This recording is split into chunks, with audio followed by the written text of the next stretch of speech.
मी doctor Machhindra वांगर महाराष्ट्रातील हवामान परिस्थिती संदर्भात ताजी अपडेट देणार आहे। आपण बघतो की अरबी समुद्राच्या दक्षिण टोकाला मोठ्या प्रमाणात पावसाचं वातावरण तयार होत आहे। उत्तर भारतात हलक्या WDची शक्यता आहे। या काळात हवामानात काय बदल होतील हे आपण थोडक्यात पाहणार आहोत। महाराष्ट्रातील वातावरण निर्भर असून महाराष्ट्रात थंडीसाठी अनुकूल वातावरण आहे।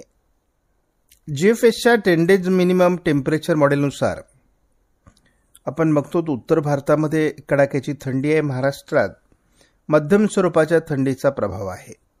जवळपास 5 तारखेपर्यंत थंडीच्या प्रमाणात फारसे चढउतार होणार नाहीत। 6 तारखेला महाराष्ट्रात थंडी कमी होणार आहे। 7 तारखेला महाराष्ट्रात थंडी कमी राहण्याची शक्यता आहे। स्कायमेट वेदर हवामान प्रणालीत आपण बघितलं तर आता डिसेंबर 31 जवळ येतोय। 2023 संपण्याच्या मार्गावर आहे आणि 2024 ची सुरुवात आपण लवकरच बघतो। या दरम्यान केरळच्या बाजूला एक कमी दाबाचं क्षेत्र निर्माण होईल असा अंदाज स्कायमेटचा आहे आणि तशा प्रकारचं तिथे वातावरण तयार होतंय। साधारण या वातावरणाचा महाराष्ट्रात दक्षिण कोकण पश्चिम महाराष्ट्राच्या तळभागामध्ये 3 तारखेला प्रभाव पडण्याचा अंदाज स्कायमेटने दिला आहे।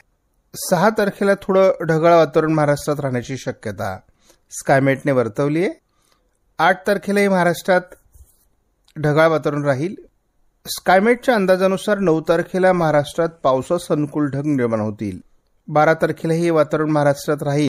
आपला नियमित हवामान अंदाज ऐकणाऱ्या प्रत्येकाला माहिती आहे की आपण ECMWF मॉडेलवर अधिक विश्वास करतो। त्याचा आता आपण अंदाज पाहणार आहोत।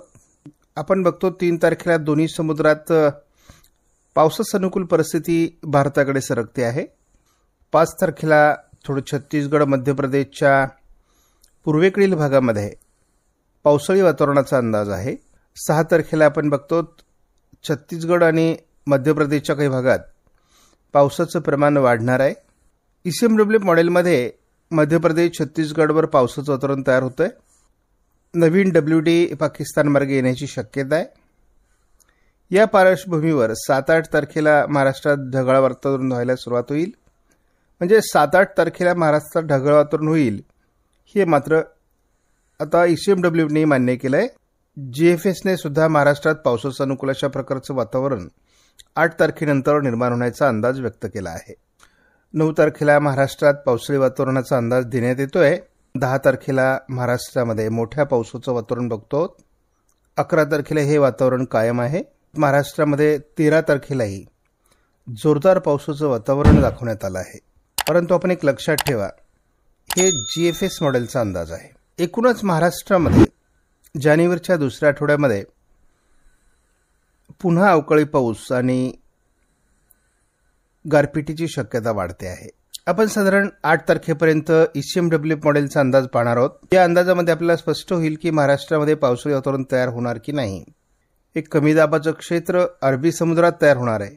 मध्य प्रदेश छत्तीसगडवर एक पावसाळी वातावरण 6 तारखेपासून तयार होईल। अरबी समुद्रातील वातावरणाशी ट्रफलाईन तयार झाल्यामुळे महाराष्ट्रात पावसाचं ते कारणीभूत ठरेल।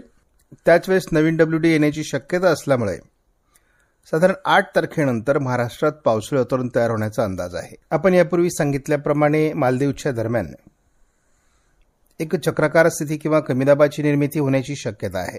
एक वादळी परिस्थिती निर्माण होईलच। मात्र या वादळी परिस्थितीचा महाराष्ट्राच्या वातावरणावर किती परिणाम होईल ते आपण बघणार आहोत। पुढील 10 दिवसाचा अंदाज घेतला तर मध्य प्रदेश छत्तीसगडवर एक पावसाळी वातावरण तयार होत आहे आणि त्याच वेळेस अरबी समुद्रात एक कमी दाब निर्माण होणार आहे आणि या दोन्हीचा परिणाम पावसाची निर्मितीसाठी होऊ शकतो असा प्राथमिक अंदाज आहे।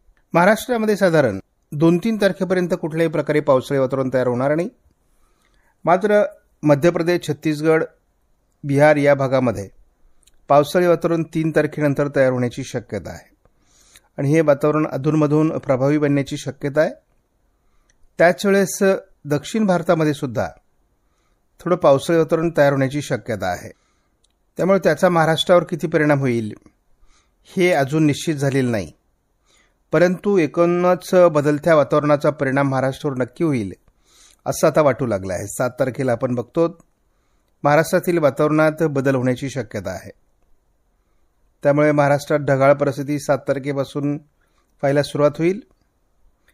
विदर्भामध्ये थोडे ढगाळ वातावरण वाढण्याची शक्यता आहे. अरबी समुद्र बंगालच्या उपसागराच्या दिशेने वातावरण महाराष्ट्राकडे सरकण्याची शक्यता आहे. त्याच वेळेस खास करून उत्तर भारतामध्ये WTचा प्रभाव राहण्याची शक्यता आहे. उत्तर भारतात WT आणि दक्षिण भारतात कमी दाब असं थोडं वातावरण राहिल्यामुळे महाराष्ट्रात 8 तारखेनंतर पावसाळी वातावरण तयार होण्याचा अंदाज आहे.